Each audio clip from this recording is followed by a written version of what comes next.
Welcome to the Lowell Planning Board, September 9th, 2010 meeting.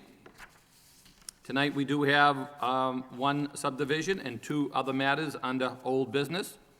The first matter is a subdivision lot relocation for 1240-1248 Gorham Street.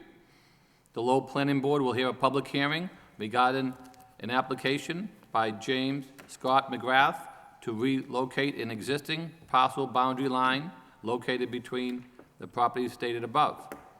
The proposed lot relocation will provide additional lot area and frontage for the parcel located at the above address. It will, however, continue to have insufficient frontage per the zoning code. The parcels are located in a traditional mixed-use zoning district. May we hear the case for the applicant, please? Good evening, gentlemen. My name is James Scott McGrath. I live at 1246, 1248 Gorham Street, and I own the property next door also. So it's 1240 Gorham Street, and it's 1246, 1248 Gorham Street. What I'm here to do tonight is to ask permission to have the boundary line move. The boundary line that goes through the middle of both properties. Unfortunately, the boundary line goes through the garage. So, to correct that situation, I talked to Aaron about what was the procedure of doing this, and he gave me some direction. It was very helpful in getting the paperwork together and so on and so forth.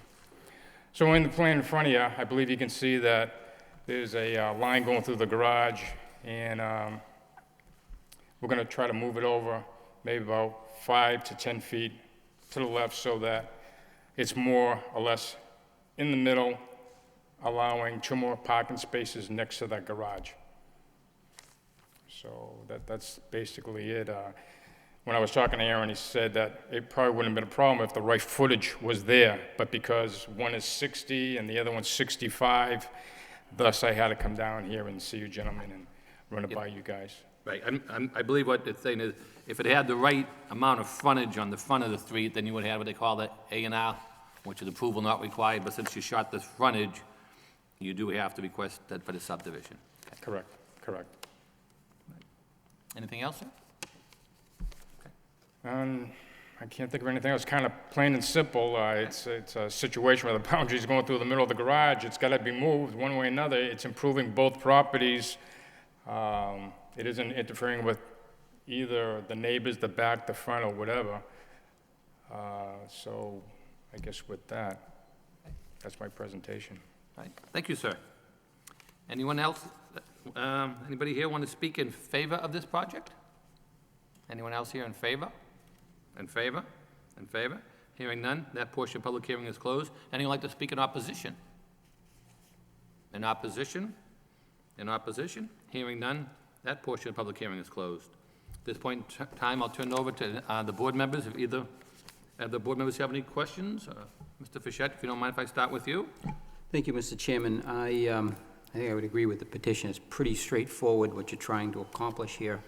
And, you know, given, I think, the existing conditions, it appears to be improving the situation. So, you know, I really don't have any questions. I think I would be in favor with what's being proposed. Thank you.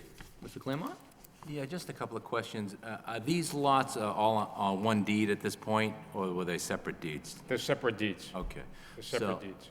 All right, and the lot line that goes right through the existing garage now, I presume that building has been up there for quite some time.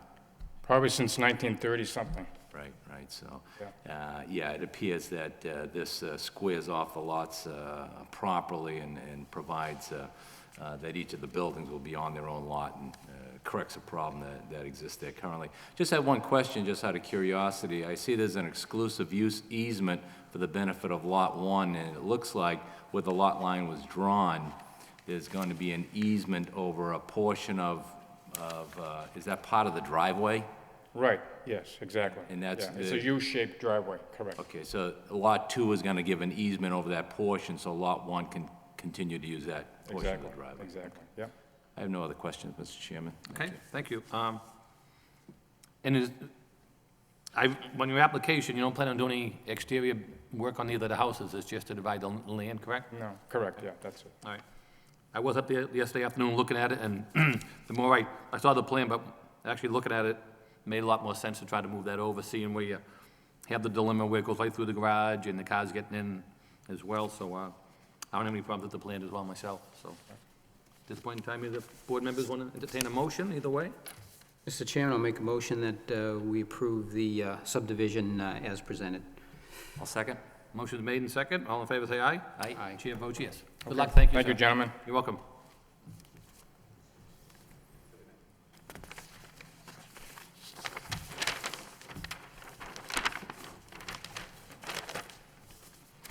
Moving along on the agenda, the next matter we come under old business is administrative review. This is 1235 Bridge Street. The board will review a site plan for the commercial property located at the above listed address in order to satisfy condition of the approved site plan granted by the planning board on August 18th, 2008. As the condition stipulates, the signed plan must be approved by the planning board prior to any public hearing before the zoning board of appeals requiring signed permits for variance. May we hear the case for the applicant, please? Good evening, my name is John Matthews. I'm the real estate representative for Valley Properties, Inc., the owner of the Sunrise Shopping Center, Bridge Street.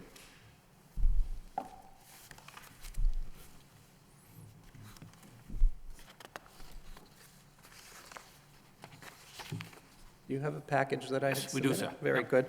The building is well underway at Bridge Street. I think you've seen, we've relocated the tenants' Sal's Pizza and Blockbuster into their new building at the north of the site. Walgreens is nearing completion with an opening day scheduled of right around the 15th of October. And then we've got foundations in for the new Market Basket, new Anton's and another retailer.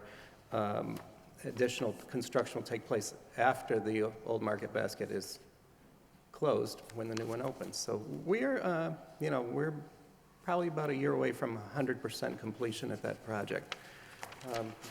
Building elevation of the main building. I can bring this forward if you'd like. That's fine, I think Okay. we have a copy here, we can see it from there, thank you, sir. Yep, and this depicts a Market Basket sign at 6 feet by 59 feet, quite similar to the sign that's on the existing building, with one exception. This and all the other internally illuminated signs will be LED, light emitting diodes, not neon. This results in a narrower sign in terms of the depth of the channel letter, and also there's no flickering, there's no, gee, the M's out tonight. These things go on and on, they're very energy efficient, and I think part of the whole ordinance in the city had to do with flashing and flickering, and gee, half of the L is out tonight or something like that. So this is a big improvement over the old situation.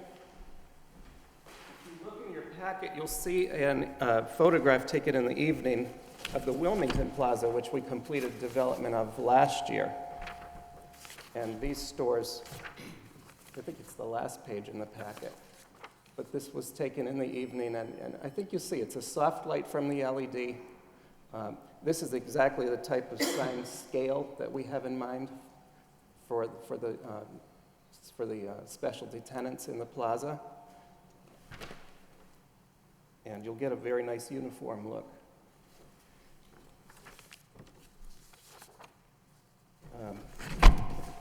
Should I go to the comments from the planning staff? Yes, if you would please, sir, I appreciate Sure. that. I received these this evening. And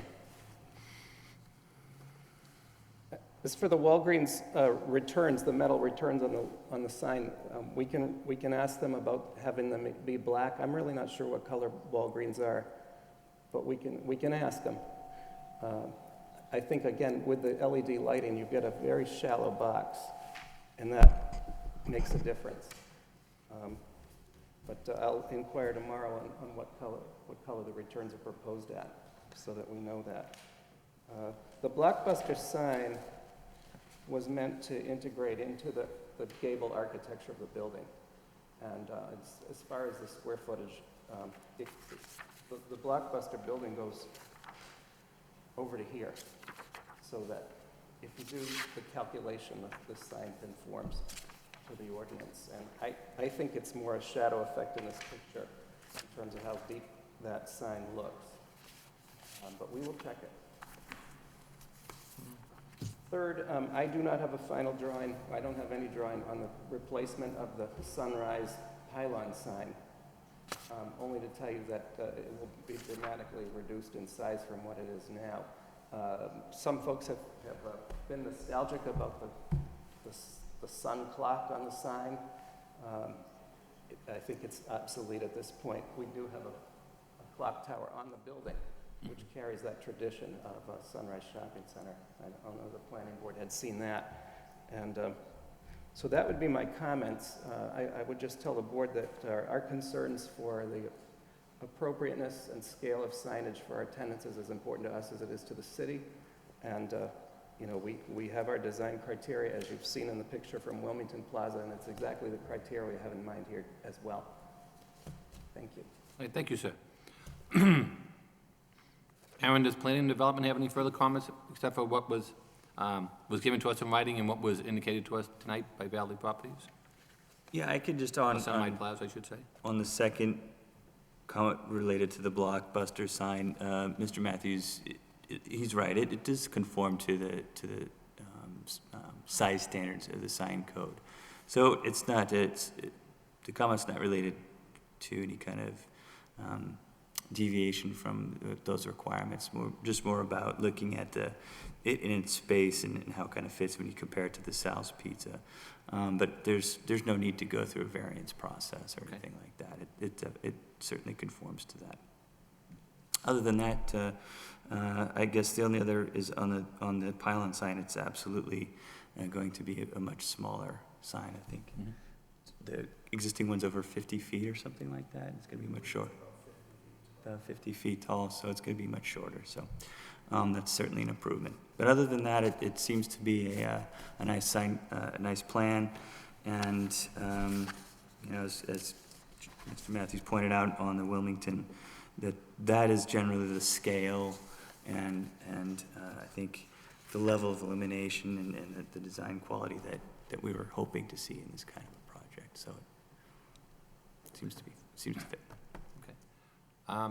Sir, do you have any concerns, like when you go to put the nylon market basket sign up, if we ask you just to work with DPD on that to see exactly what it's going to look like when they put it up? The pylon sign? When you put the market basket one up, I know you said you're not exactly sure how big it's going to be. Oh, that's the replacement pylon. Yes, we will absolutely bring the sign to Aaron. Because that way it brings it down, and that way if you have comments, you can bring it back if not. But that way, if he refers it to you and you're satisfied with it, or DPD, I know when we usually, most of our sign things we do have go before design planner. We'll gladly bring that in. Okay, all right. To the staff, right? Yeah, okay, all Gladly. right. Any board members have any questions? Just one, Mr. Chairman, just so I understand correctly, you were going to approach Walgreens regarding the recommendation of DPD for the black-sided individual letters? That the sign returns, yeah. Yeah, now, if we made that condition, I mean, do you perceive that as a potential problem with Walgreens? I would, and that's why I raised it. Mm. What I'd like to do is if you could give the planning staff a little discretion on it, Okay. and we can provide photographs of similar signs, or we can go and, there's plenty of Walgreens around, Sure, yeah. see one, yeah. We just approved the new one at bottom of Bridge Street, I'm sure you're well aware of. The CVS? Yeah, I mean, there's some of the signs there. Oh, yeah. Yeah, they come out nice. That looks good, and I, you know, that's going to be very similar.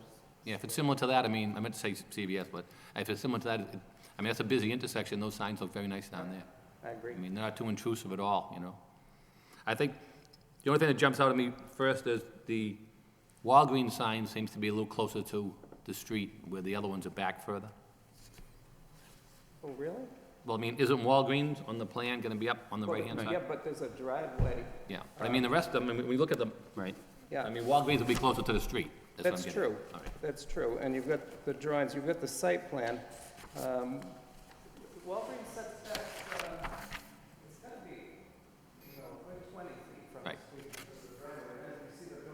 Big gift shop used to be, that was part of the Yeah. sidewalk. But I'm saying, if you look at all your other buildings there, They'll be farther back. that's what I'm, yeah, okay. Okay. Mr. Claremont, any questions? No, I have no questions. I guess my suggestion would be then, with the Walgreens and the other internally illuminated signs to, attempt to see if you can have the black-sided letters if possible. If not, I certainly wouldn't make it a condition or a deal breaker. As far as I'm concerned, it's an improvement as to what was out there before, so that's be my only comment. Okay. The only comment I would have is if they work with DPD about putting the sign up in the future. I have no concerns with that. Okay.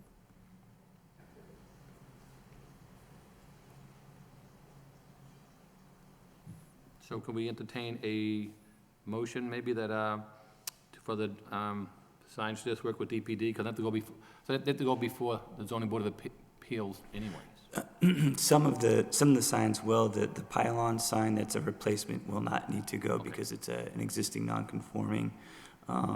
Same as with the wall sign for the market basket, that's an existing sign, but the rest will need to go to the zoning board of appeals for a special permit if it's internally illuminated. And then the pylon sign for Walgreens will also need to go to the zoning board of appeals. So can we entertain a motion? Mr. Chairman, I make a motion that we approve the sign package with the recommendation that the applicant continue to work with DPD, and if there are any major problems that come up, they could be brought back to our attention. I'll second that, Mr. Chairman. Motion made and second. All in favor, say aye. Aye. Chair votes yes. Good luck, sir.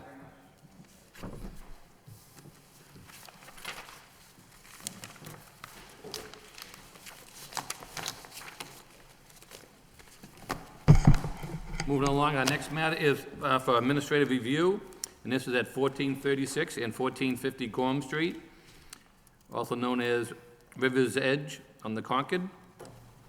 The board will hear a request from the applicant to amend a condition placed on the special permit and subdivision approval for the provision and location of a veterans memorial. The proposed memorial will include signage at intersections of the subdivision with names of veterans rather than providing a single centrally located monument. The applicant will also be seeking the release of remaining lots located in Zone 4 of the development. May we hear from the applicant, please? Mr. Chairman, just before we start hearing any presentation on this, I will be recusing myself on this particular issue. Thank you. Okay, thank you. Yes, good evening. My name is Dennis Connors. I'm representing the Residents First Development Corporation tonight. I have with me Bob Cronin, who is the commander of the Lowell Veterans Council. I'm here for two reasons tonight. The first reason is, as stated by the chairman, it's a change to the proposed Veterans Monument that was made part of the original subdivision plan approval. The covenant states the DPD design planner and the Veterans Affairs Department must approve the design of the monument and associated landscaping. It's kind of a narrow sentence. So in order to comply with that, the Residents First Development Corporation had come up with a proposed monument in the middle of the island at the entrance of River's Edge. To fulfill our responsibilities under that covenant, I had that design discussed and approved in concept by the DPD department. The next step was to go to the veterans agent, who referred me to Commander Cronin to see what he thought. Bob and I met at the site. I showed him what we had planned. We discussed the whole background of the issue. He took it under advisement and called me back within a few days with what I thought was a good idea. A number of the streets up there, the majority of the streets up there, are named after veterans of World War II. He thought it'd be more appropriate, and I did agree with him, to come up, instead of a central monument that kind of gets lost in over the seasons and people just don't see it anymore, to come up with signs that they had used in other street corners, substituting that as a monument for the particular veterans that the streets are named after. I went out and took pictures of the one that he referred me to. It's in your packet. The Residents First Development Corporation has no problem complying with the request made by the veterans, and we actually, affirm that it's a good idea. We welcome your comments and input on that. Well, first I want to thank Mr. Cronin for being here this evening. Yeah, Appreciate it. Mr. Cronin has been very cooperative in this, return calls in a second and so forth. He takes a high interest in veteran affairs. If I may I Sure. have a comment? I'd appreciate it. The reason I came up with the idea was not just myself, but other veterans, is that if you take a ride around the city and you see all these squares that are dedicated to veterans, well, you look up and go, well, who is he? When did he die? What war was he in? There's no history to say anything about that person. And I always felt bad about that. Is, we're dedicating these squares and we don't know who these people are after the square is all done. And when the families pass away, they forget about the squares. By doing this, we can add on to the signs, maybe where they were killed in action in Europe or Japan, wherever it was. And it's a living history. And even kids growing up walking by and go, wow. They can see a little bit of history about the fellow that this particular street is named after. And this is the basic reason I did it. We did it this way because, like you said beforehand, it's nice to put up a monument, but after it's all done and said, unless somebody takes care of it, it's actually forgotten. And this way here, and the signs we've been talking about are set in Tewksbury. And if I'm not wrong, they've been up for 8 years now, and they're still in great shape. So I'm going by what I see physically, and to drive by, you see a huge difference. If you're to Tewksbury and see some of these side streets, take a look, you'll see these signs. And just sit back and go, well, that means a lot because this person's not going to be forgotten about. Thank you, gentlemen. Thank you. Mr. Claremont, do you have any questions? I think it's a great idea, just in terms of how it is to be accomplished. These signs for the veterans would be posted on the street sign, below the name of the street, is that correct, or they're not separate signs? No, it's probably a separate sign. We haven't crossed that bridge yet, but it'll probably be a separate sign next to the street sign. Okay. Or maybe on top of the sign. It depends what is, more pleasing to the eye. Right. I haven't designed it yet. We're gonna work with the veterans to research the individual accomplishments of the veterans that the streets were named after. So as Bob said, to be a little more specific about what they had given to our country. Yeah. I think it'd be nice, for example, the sign that you show here for Richard Hansen, if it was perhaps Hansen Street, and then below that you'd have the sign for that veteran or the veterans that are under that same name. Yeah, most likely that's the way we do it. That'd be great. Yeah, I think that's probably the best way to do it. Yeah, then you only have the one pole up as well, I mean. Yeah. I noticed- Honestly, I mean, that's the way we would do it. I just hadn't given that particular issue much thought. Yeah. Then everyone looking at the street sign would be attracted to the plaque. Yeah, it actually carries the entire concept through a little better, I think. I have no other questions. Well, I know when this condition first came on, basically, I remember it was from a chairman at the time, Mr. Zaroulis, which wanted to show that the veterans got some recognition for that being up there. And I think at that time, his intent and the board's intent at the time was for the recognition for the veterans. And I believe this does carry through with that intent. So I have no problem with the signs going up. I know you indicated that the island would remain landscape it is. Now, that's the island when you come in right in? Yes, it is, yeah. So would there be any reason to put anything on that island for anything for veterans or anything else, or just leave it blank instead? It wouldn't make any service, Mr. Cronin, you don't think? I mean, No, Okay. I think this serves the purpose. okay. Yeah, I mean, that would be, Because I think the whole purpose was the recognition, so I believe yeah, that's fine. I think this overserves the purpose. I think it actually, we hit upon a good concept. So obviously, I mean, I'm sure whatever the signs are made out of, you don't want to make some type of sign that's going to last, obviously, so it doesn't Yeah, do well, I mean, wear like and I said, tear, like, you guys see the picture here, but, 8 years, Right. and we'd have no interest in seeing a cheap sign put up. right, because you want to be able to put up once, and hopefully plus, I think also, when you indicated that, if people are walking by looking at it, and Mr. Cronin says, it'll generate a lot more discussion and interest when people walking through, instead of, like you said, if they have to get out of the car and go look at it. So therefore, I think it does serve the point of giving recognitions to veterans of our country. So I myself have no problem with the signs as well. I think it does carry through the intent of what the board had at the time, was to give the recognition to the veterans. So I have no problem with allowing that condition to change. I think we'd have to vote on that, since it was a condition of the subdivision.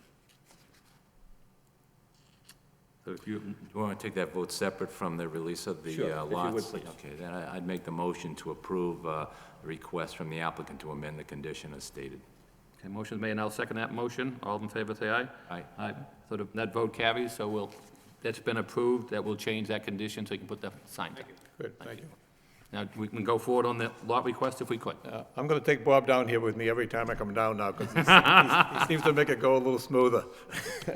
I didn't know he was such a pro at it. So, the second issue is kind of just an administrative issue. I think it's more like a confirmatory item. As you know, we in the remainder of Zone 4, particularly on McGuigan, I don't even know if it's McGuigan Street or McGuigan Avenue, to tell you the truth, but we've been building houses and maintaining releases of the lots because the infrastructure is completed as the houses are completed and sold. And we've been working with Aaron and doing that administratively. We expect to close on some additional financing within the next month, hopefully, which will allow us to build out the remainder of Zone 4, hopefully by the end of the year. If they can get me the money, we can do it. So we just wanted to, I think approval has been granted, but just to reaffirm it, that we can administratively release the rest of the lots as the houses are built and certificates of occupancy are issued. Now, the other thing, I noticed when you said here that, yeah, did you expect to build out the lot by the end of 2010? You had 52 basically through 62, but the only ones that were omitted in there was 57, 58, and 59. So were they, Those have already been released. okay, Yeah, that's what my yeah, question was. Are yeah. they, were they omitted, unreleased, or at a future date? Yeah, we've been working with DPD and Aaron particularly in getting those as they go.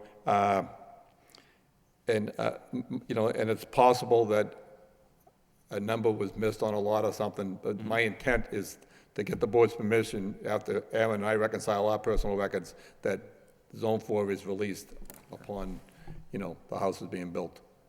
Okay, thank you. Aaron, do you have any comments on this? I know you've been dealing with Mr. Connors on this, so would welcome. No, he's basically got it covered. There was up to, I think, the number escapes me right now, but I think it was 71 lots that was open, and this request for, I think it's 8, those are listed out here in your memo, it's still under that trigger.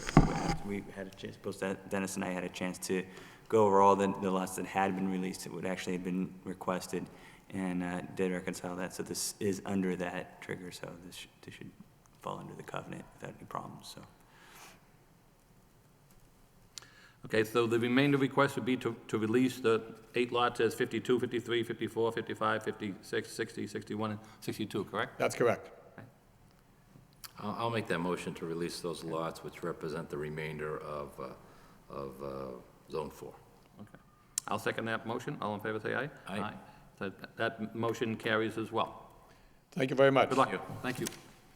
I noticed you had some, I was up there yesterday, I know you had some signs up, and you had some signs out front on, did you have an open house coming up, or just plain for sales?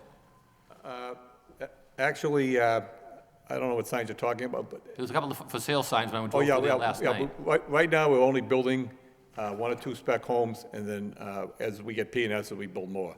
Okay. If we get this financing closed, we have buyers in place through the lottery for the remainder of those houses. So So what's the balance of your houses then? What do you have left?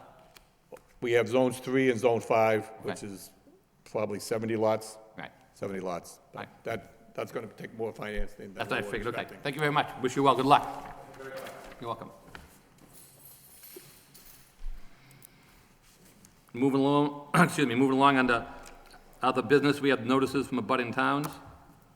We can entertain a motion to place those on file. So moved? Second. Those are placed on file. Moving along, we have the zoning board of appeal notices. And these are matters that are going to be going before a public hearing on the zoning board of appeals on September 13th at 6:30 PM here in the city council chambers. The first one is for a special permit and a variance and the applicant is Good Times Restaurant at 1278 Gorham Street. And the petition is to renovate an existing restaurant on the first floor of a two-story building. The proposed renovation expands the restaurant, providing more open space and an additional 29 seats pursuant to Section 12 and Section 6.1 of the zoning code. So I believe they request they need a special permit as well as a variance for the parking.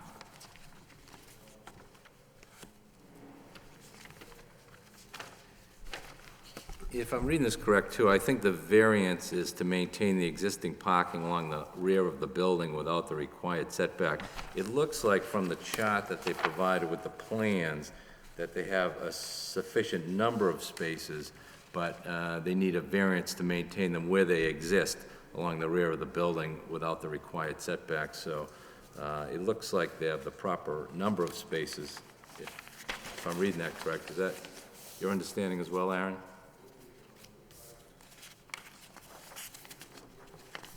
The question I think they're actually pretty short on the number of parking Are they? spaces. They Yeah. need 65 parking spaces. I was looking at the shared parking chart Oh. calculation on the plan. Yeah, 'cause I wasn't sure how many they needed with the new addition. Do we know if they're adding space? I know they're adding seats, but are they adding to the building itself? There's no additional square footage. Yeah, so it's the same building, they're just adding more seating inside. Yeah, it's all interior work. All right. And they have a shared parking chart calculation at the bottom of the plan that shows restaurant, office, and the total required. And it looks, according to that, like they've provided 18 spaces, and it looks like they're within their requirements, but unless I'm missing something on the I think parking. you're right. Actually, I think you're right. Yeah. Yeah, I know in the back they have, what, the existing gravel service where they have 6 parking spaces? But look at the plan, I don't know how they get to the dumpsters from there, with that being the gravel if cars are parked there, but, They might dump them when the place isn't open. yeah, that's my question. Because when you look at the chart, it says, when you ask, for the zoning thing, it says, see the table, so it's like hard to say exactly how many parking spaces they need, so I'm trying to figure out, because if you look at, was it, first floor, it looks like they had existing, non-takeout, by special permit was 10.56 parking spaces, and that's the shared parking chart calcs I'm looking at above, and then it says the second open space, they're talking 13 there, so they need, so I'm not exactly sure what the total is. Yeah, I wasn't, and I. tough to see. Yeah, it really is tough to see, and I'll tell you, it's a great restaurant, and I know, and they've actually, donated food for certain things with the kids at the high school, but I'll be honest with you, I've gone there, and the parking is just really tight. That's, cars are on Gorham Street, and even maneuvering within the parking is really tight. I just, I'll give Mr. Claremont credit, I'll be honest with you, I hadn't quite figured out with a shared parking chart here Yeah, I as read to that. what the implication was, but it appears that at least what's being presented here is that with the shared parking, it's meeting it based on the See, it would've been nice if days they of the told week and us the that. times, but What happens with the shared parking, particularly with restaurants and office space, or any kind of office space, and like evening recreational type of use, it's the perfect shared situation, so that you get the off time. The off time for one use is during the high time of the other use. Another If you're office example. space during the day, hopefully restaurant at night. Correct. So another example is the Cross Point Towers, where they have the movie theater on one side, and then you have the office building on the other side. If you look, there's an aerial during the day, you see all the parking near the office park, and then at night, it's empty over there, and it's busy on the other side. That's why they get such an efficiency with this shared table. I think it comes back to our whole parking table, to be honest with you. I think is, needs to be revisited because, again, from a practical sense, it's very difficult to park over there, and there are cars all over the place, but yet I'm looking at this chart, and And see, the one over here, the one I looked at first, it says, when it says required provided, just says see chart. I would like nice to see, parking spaces, right, one 100, and then one 400. So it's like, And the parking, if I'm correct, is based upon the square footage of the building, correct? That's correct. It's not based, it's on gross floor area, it's not based on number of seats. Right. Or, Or number of seats in the restaurant. It's based Correct. upon the size of the building. correct. So their parking requirements won't change, notwithstanding they're adding 28 seats inside the restaurant. no, So, it doesn't seem practical, Yeah, so you know. that, we really need to take a look at that, because, you could have 100 seats in there, and, the figure if you're parking gonna would be have- way off. additional 28 seats, you anticipate more people coming, more parking. Right. If I also can clarify, I believe that they're seeking the special permit for the parking. So in the zoning code, there's an option for restaurants to seek a special permit to lower the parking requirements. So it's in this district, I think it's 1 space per 100 square feet for Yes, restaurants. that's what it has on the bottom left chart there, when it says parking space, the first one. Yeah. One You per can- 100, seat table, and then for the offices, one per 400, and it says seat table, and it was hard figuring out what this table was. Right, so they can seek a special permit to lower that to 1 space per 500, and that's what they're using the calculations in the table for. Oh, I see. So they've got the 5,280 square feet on the first floor, 1 space per 500 square feet by special permit, which would require 10 spaces. That's for the restaurant space.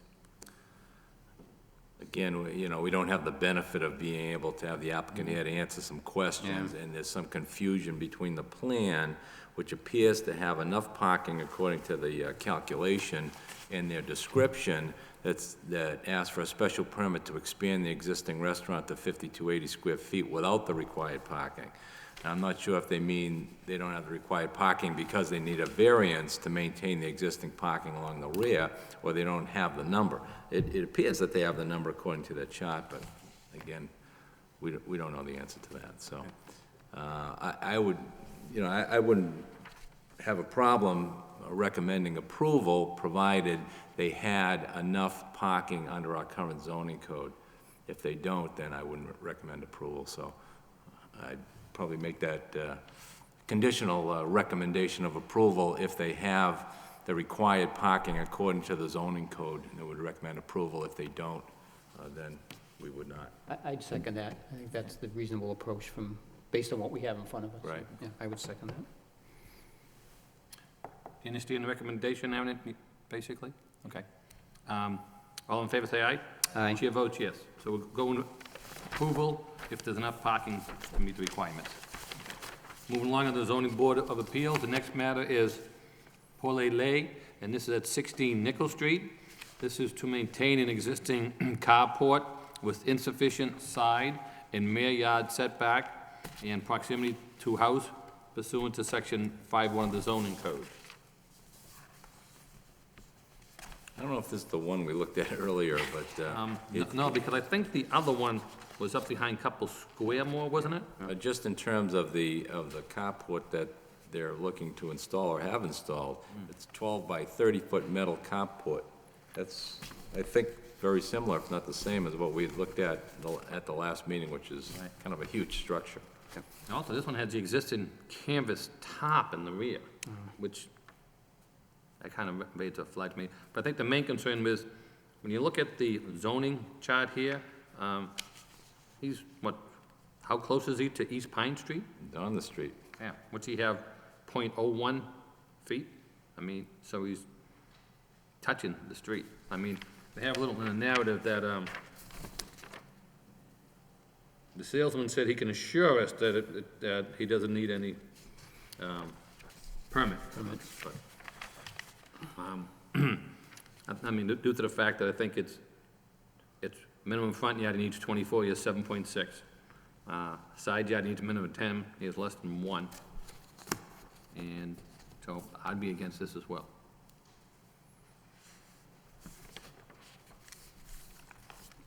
And, Mr. Chairman, I'd make a motion that we recommend denial. I'll second. Motion made and second, all in favor, say aye. Aye. Chair goes along with denial. I think we're putting that on our list of things to look at, what we can do with the carports and, while we're looking at the parking. Yeah, right now, they're being viewed as garages, and maybe that's not the best way to deal with them. Next matter is for a variance for Gary Murchie, and this is at 26 Corinthian Drive, and this is to enclose most of an existing deck in order to create a sunroom without the proper rear setback pursuant to section 5 of the zoning code. Looks like they had a deck, but they put it to a sun porch. Now, for, what's it, the rear yard, he needs 25, he has 4.8. Which brings him, And the decks are treated differently, I believe, for the setback requirements, even though this is a relatively large deck. I think you can put up to 120 square feet within the setback requirement. Is that correct, Aaron? So if it was 10 by 12, you could put the deck, I think, right up to the line. This is a little larger than that. Maybe it was built, before that particular zoning ordinance went into effect. But I think decks are definitely treated differently than rooms would be, and this is very, very close to the rail line, so I wouldn't be in favor of recommending approval on that. I agree with Mr. Claremont.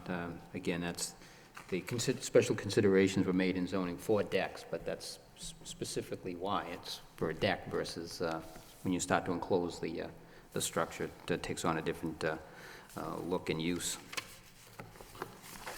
do you want to put that in the form of a motion? Yeah, I'll make a motion to recommend denial. Motion made and second. Second? Chair goes along with the motion for denial. That concludes the ZBA notices. Next, we have any general correspondence? Anything from the Division Plan and Development, Aaron? No, I think, Joe, I already mentioned to you, we did receive this morning, a preliminary subdivision. It's the extension of Berkeley Street. I think maybe four additional lots. So I haven't, neither of us had a chance to really look through it closely, but that's a preliminary. And it'll be Preliminary plan, okay. So we'll have it on the next meeting, but we'll get those out to you with some comments as soon as possible. And I think you gave us a packet for the ZBA for next meeting for tonight as well, so we have that already? Right. And then the next meeting is the annual September meeting for, voting for positions. Okay, for election of officers again, okay. right. That's 2 weeks from tonight? Get your signs Right. out. That's right. So, any further comments from Aaron? If not, from board members? That's it. Hearing none, we entertain a motion to adjourn. So moved? Second? We have adjourned. Good night, and thank you, everyone.